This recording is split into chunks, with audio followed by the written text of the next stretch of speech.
Okay, magandang araw po sa inyo lahat. Ako po si Doc Arky De Leon, the Dental Architect. At ang pag-uusapan natin is paano ba lumalaki yung sira ng ngipin at paano ba malalaman kung asan na ang sira ng ngipin. So una po, alamin po muna natin ang parte ng ngipin. Kaya kung paulit-ulit, pero kailangan natin malaman to para maintindihan ang sira ng ngipin. Ito po ang enamel. Tibay po siya sa panguya, pero ang kahinaan po niya ay acid or acido. Ang dentin naman po, mas malambot po siya sa enamel at the same time, meron po siyang mga nerves. Okay, yung nerves na yan po yung nakakaramdam ng ngilo. Sa enamel, wala pa po kayo nararamdaman. Sa dentin po, pag natamaan po siya, doon na po kayo may mararamdaman ng ngilo. Or paminsan, pag sumobrang init si enamel, umiinit din po si dentin, kaya nangingilo rin po ang ngipin. Ito naman po si pulp. Si pulp po, andyan na po yung talagang nerves, andyan na yung blood vessels ng ngipin, pati nutrisyon ng ngipin andyan na po. So, bakit ko po sinabi to? Kasi doon po natin malalaman kung paano lumalaki ang sira ng ngipin at the same time, kung paano malaman kung epektado na ang ngipin. Unang-una, ang pinakamadalas na nilalagyan ng sira ng ngipin ay yung mga pits and fissure, yung mga malalalim na parte ng ngipin. Ito po yung mga pits and fissure, yung mga linyang po yan. Diyan po tumatambay yung bakterya at saka pagkain. So dahil nandyan lang sila, nagpaproduce sila ng acid, walang pumipigil sa kanila. Ito naman po ang stages ng sira ng ngipin. Una, nagsisimula yan sa white spots. Makikita mo yung ibang sira ng ngipin, puti po muna. Hindi po ito maganda kasi iba iniisip, uy, teeth whitening. Hindi po ganon. Yung whitening spots na po to, yun po yung unang parte ng pagkasira ng ngipin. So makikita nyo po dito, puti po muna siya. Meron din po tayong tinatawag na incipient caries. Yung incipient, kasi nag-uumpisa pa lang siya, yung mga ganito pong maliliit. Pwede pong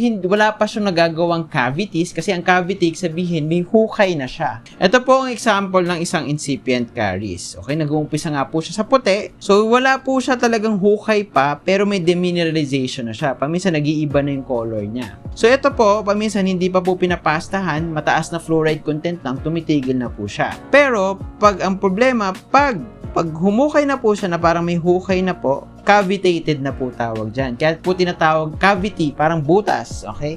Kaya po siya tinatawag na cavity na. So, pag cavity na po siya, may tatambay na siyang bacteria. Kaya pag tinutbrush natin to, hanggang dyan lang sa taas. So, hindi natin malilinis to. Anong mangyari? Tuloy-tuloy na po siyang sisira. Gawin natin red. So, tuloy-tuloy na siya dahil hindi natin natututbrush, hindi abot, tuloy-tuloy na siya. Eh, kumain ka ng matamis. Ang matamis, aabot sa kanya, pero ang toothbrush hindi. Kunyari, ito yung matamis, kinain mo, tumambay siya sa loob, so laging may pagkain si bakterya. Dahil lagi may pagkain si bakterya, tuloy-tuloy na po siyang lalaki.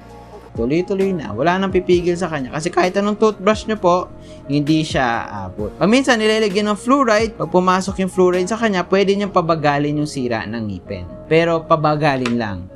Baka magtuloy-tuloy pa rin po to.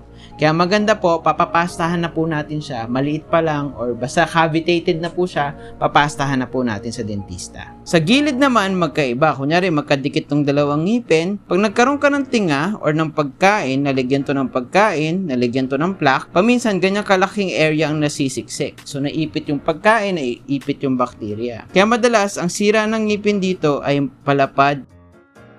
Kasama rin syempre yung direction ng mga enamel rods. Mahirap na explain yun, pero madalas pag ganito po ang sira dito mula sa gilid. Ang problema naman po nito is hindi siya nakikita agad-agad. Dahil nasa gitna siya ng dalawang ngipin, dahil may gilagid na nakaharang, hindi po natin napapansin. Ang napapansin lang natin madalas is yung nasa tuktok. Madalas nakikita lang namin to through x-ray or kung swertehin, nakikita po agad ng dentist kahit sa tingin lang po. So dahil pag ganyan po siya, dahil malambot na naman to, malaki na naman siya, papasok. Tapos may nagtatanong, Doc, bakit ganon? Ang liit lang nung sira nung ngipin ko dati, pero pagkagat ko, nabasag kagad yung ngipin ko. Ang liit, butas lang siya na maliit, laki na nung nasira. Ganito po ang explanation dyan. Dahil dito po, natututbrush nga natin, dahil nakapasok na yung asido, wala nang pumipigil sa kanyang lumaki. So lumalaki siya sa loob. Dahil mas malambot yung dentin, mas inuuna niya ang dentin. So ang nangyayari po dito, nawawala po yung suporta nitong parteng ito. Nawawala yung laman. So dahil wala na pong laman, ang ngipin parang itlog. Pag may laman pa siya, mahirap pa siyang masira. Pero pag wala na siyang laman, nabutasan na siya, madali na po siyang masisira. So akala mo buo pa siya pero wala na po talaga siyang laman. Kaya paminsan gugulat tayo, ang laki na nung sira. Pag nakaabot naman po ang sira sa ugat, yan po, dyan na po mamamatay ang ngipin. Dyan na po siya sasakit. Ngayon, paano natin malalaman kung asan ang sira ng ngipin? Malalaman natin kung asan ang sira ng ngipin. Ang enamel, dahil wala nga siyang nerves, hindi natin alam na nasisira siya. Madalas, walang pakiramdam yan hanggang dyan. Kahit ganyan nakalaki yung sira niya, wala kang mararamdaman sa enamel. So, hindi pinapansin madalas ng tao yan. Pinapansin lang pag malalim na. Ngayon, pag tumama na siya sa dentin, yan, dyan ka na may mararamdaman ng ngilo. Hindi po lahat ng tao may nararamdaman ng ngilo. May mga taong matataas ang pain threshold, kaya hindi nila napapansin na nasisira na yung ngipin nila. Pero pag nasa dentin na yan, ito na yung paminsan pag kumain ka ng sugar, kunyari, kumain ka ng asukal. So, yung asukal, pumasok sa loob.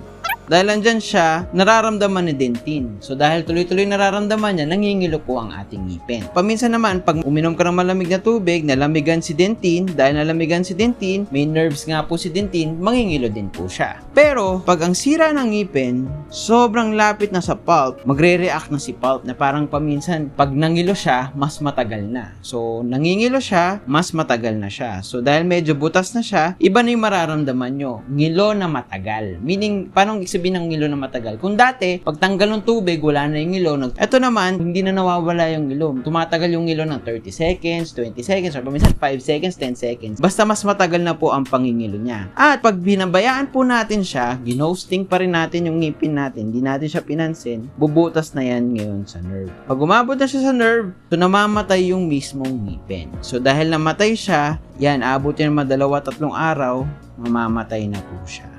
So dahil namatay siya at doon po nagkakaroon ng cyst dito. Pag namatay na ang ngipin nyo, wala na po siyang mararamdaman kasi patay na siya. May nararamdaman ka na lang doon sa buto. Or paminsan, pag kumagat ka, masakit kasi natutusok nung ugat ng ngipin yung nana na nandun sa ilalim. Pero syempre, hindi ganito lagi parati sa bawat tao. Iba-iba ang tao. Iba-iba na paminsan mataas ang pain threshold. Hindi po natin nararamdaman to. So, ganun po yun. Sa enamel, usually, wala pa kayong mararamdaman. Pag nasa dentin na po siya, may mararamdaman kayong ngilo, pero sandali lang. As in, pag nawala na yung lamig, mawawala na yung ngilo. Pag nasa malapit na siya sa pulp, or halos nasa pulp na siya, yung ngilo po niya matagal na po, mga 5 seconds or more, paminsan 15 seconds, 30 seconds, o hindi siya nawawala hanggang di kayo magmumog or nagtutoothbrush. Pag sakit na yung nararamdaman nyo, bumutas na siya, pinapatay na po niya yung pulp niya po. Pinapatay niya, paminsan tumatagal to ng 3 araw, ito yung buong gabi, hindi ka pinapatuglog, ito yung parang huling ganti ng ngipin mo, bakit mo siya pinabayaan? Okay, parang sinabi niya, pinabayaan mo ako, ito sa'yo, yan. Pag namatay na po yung pulp, paminsan 1 araw or 5 days, or paminsan linggo talaga tumatagal, mawawala na po yung sakit. Ang magkakaroon po is yung sakit pag kinakagat siya. Pag yung sakit, pag kinakagat siya, sabihin may cyst na po siya sa ilalim. Or paminsan sabay yung dalawa, sabay siyang sumasakit, sabay din po yung masakit siya pag kinakagat. Pag gandun po, nasa buto na yung cyst, ganun nakalalim yung sira ng ngipin. Dok, bakit ganun? May ngipin ako na maliit lang yung butas pero namatay kagad yung ngipin, pero may ngipin naman ako na sobrang laki na nung sira niya pero hindi pa namamatay, hindi pa sumasakit. Ganito po explanation yan. Meron po tayong reparative dentin. So, ang sira ng ngipin, syempre, andyan siya.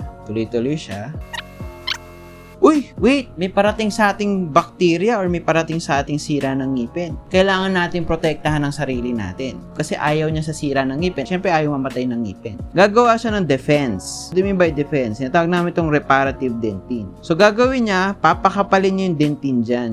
So, habang sumisira ito ng ngipin, lumalayo siya. So, yan. Kung minsan, nandyan na siya, pero hindi pa siya patay. Kung hindi siya nag-reparative dentin, mamatay. Mangyayari lang po to kung mas mabilis gumawa ng reparative dentin yung ngipin kaysa sa sira ng ngipin. Kunyari, mabagal lang yung sira ng ngipin kasi nagtutoothbrush ka, nagpo-fluoride ka, hindi ka masyadong kumakain ng mga masasama sa ngipin, nakakasabay yung pulp. Ang problema, pag masyadong mabilis, hindi mo sinunod si Doc Arky, tuloy-tuloy ka lang sa ginagawa mong kain ng matamis, hindi toothbrush sa gabi, tuloy-tuloy lang po siya. Sobrang bilis niya, hindi makasabay si reparative dentin kahit maliit lang yung butas dahil may natambak na asukal dyan, may natambak na bakterya dyan, mamamatay kagad yung ngipin.